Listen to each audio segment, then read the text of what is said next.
scène s'est déroulée au commissariat de Tours.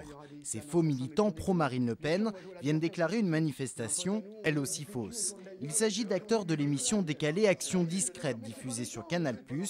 Fidèles à leur esprit, ils jouent la provocation.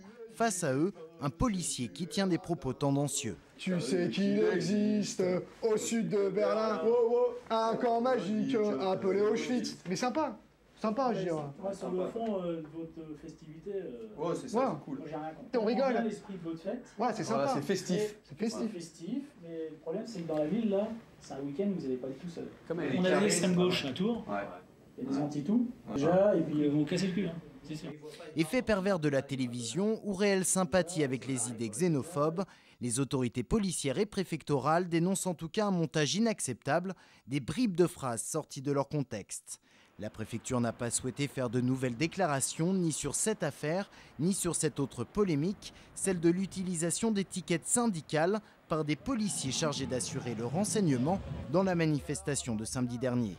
Sud Solidaire 37 a d'ailleurs publié des photos sur son site internet, des policiers portant des autocollants à l'effigie du syndicat qui seront plus tard filmés par notre caméra lors d'une interpellation.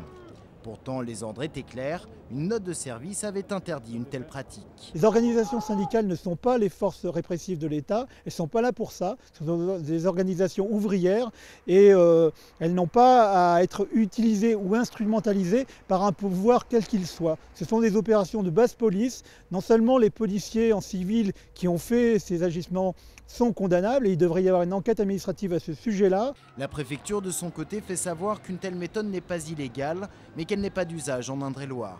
Samedi, près de 500 policiers étaient mobilisés, notamment des départements limitrophes. Peut-être là l'explication, selon la préfecture, de l'utilisation de cette méthode d'infiltration.